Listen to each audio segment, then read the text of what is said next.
What's going on, guys? Welcome back to my content. So if you're just tuning in on my channel, you might want to stick around because I think this video alone could inspire so many content creators to talk about what if the Power Rangers were to come out with some type of collection for the 30th anniversary. And I think for the most part, this could also be a great idea for Hasbro to do something spectacular and something cool like this. With the hype of the Cowabunga Collection coming out this year in 2022, I've thought about what if Hasbro were to announce the Mighty Morphin Power Rangers 30th collection as if the 30th anniversary of the franchise.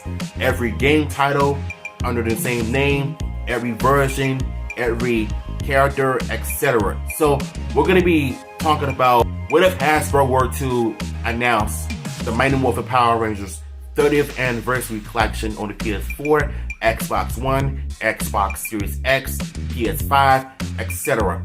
All platforms as well. So with that being said, let's get into this topic. With the hype of the Mighty Morphin Power Rangers coming up next year, will be the 30th anniversary of the franchise since its first debut in August 28th, 1993. Mighty Morphin Power Rangers exploded across nation when it came to the show of martial arts, fight scenes, and it has exploded all over the world within overnight and 24 hours.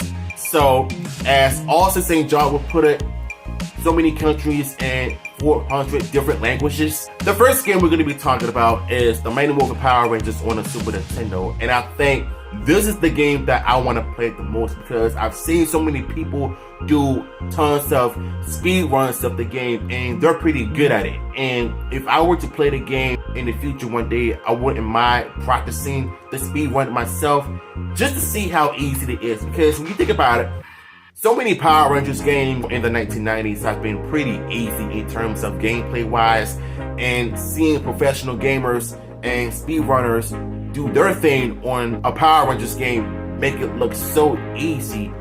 So I think the Super Nintendo of Mighty Morphin, based on Season 1, could easily be the best titles out there because in terms of music, graphics, and great replay values, easily work for speedruns. And that is what I want to see in the 30th anniversary collection if they were to do that. Next title is going to be Mighty Morphin Power Rangers on the Sega Genesis. And let me tell you something, the Sega Genesis version is just basic.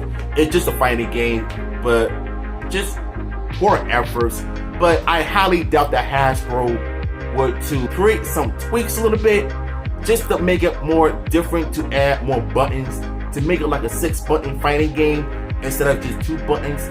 Somehow you just pull off the special moves like the Megazord Thunder Slash, which I've done in the past during my speedruns, and the Rangers with their special moves, etc. The villains, the Rangers, the Megazord, etc.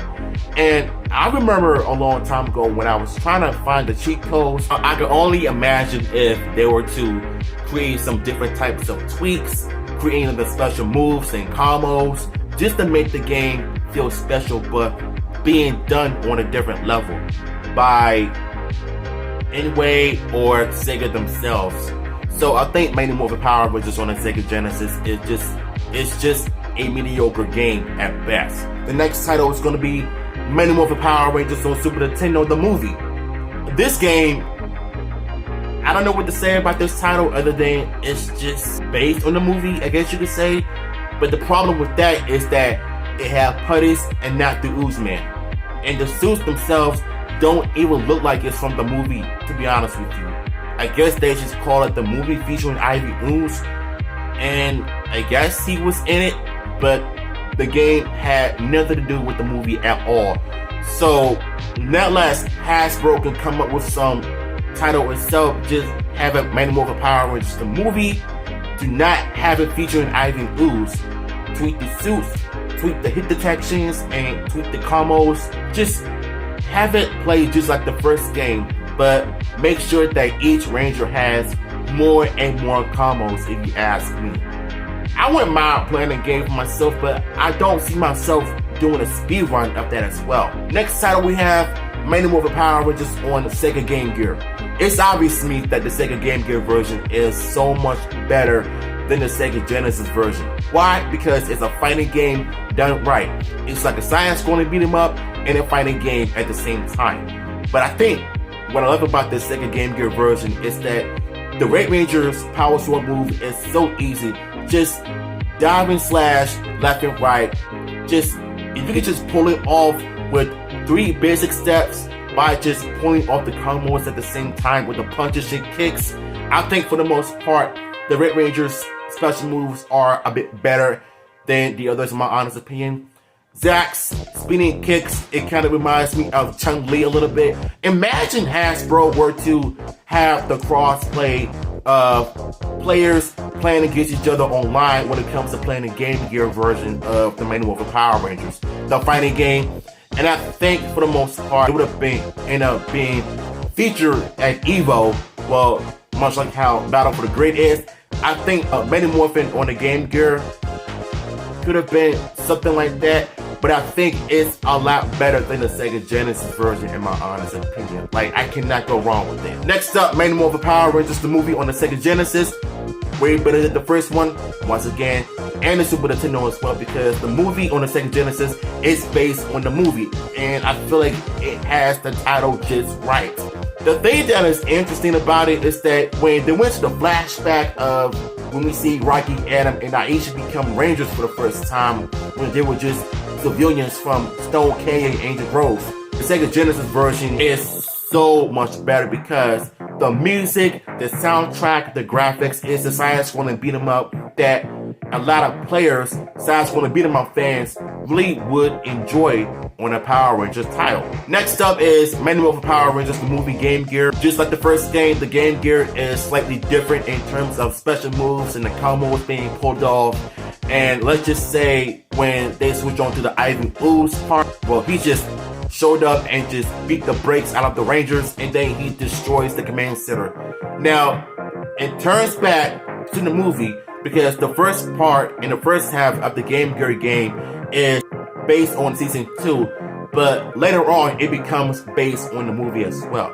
So I think the Game Gear version of the movie quite better than the first one in my honest opinion. Though the soundtracks are pretty cool, but I like both titles, the movie and the first game. So next titles we have is Manual for Power Rangers on the Game Boy. Yeah, the Game Boy Color version is trash. And I don't see myself doing speed runs of the game. I just think the Game Boy versions are a bit of a mess. And the music itself, it tried, and it wasn't even something that I cannot see myself playing on the 30th anniversary collection. Either way, I just don't like the Game Boy version. Last title we have is Manual for Power Rangers, the movie on the Game Boy Color. Same thing, the first game, not good. It was bad, to be honest with you. The reason why I did not put the Sega CD version, it's just copied from the TV show, but with effects of video game buttons and the D-pad. Like, you have to play the whole season of the show, which is kind of stupid, to be honest with you. The Sega CD version sucked. That is my video on what if Hasbro were to announce the Manual for Power Rangers 30th anniversary collection on PS4, PS5, Xbox Series X, Nintendo Switch, etc. Just imagine them doing something like this next year when the 30th anniversary is celebrated. So yeah, if y'all enjoyed my video, let me know in the comments down below. Until then, I'm out.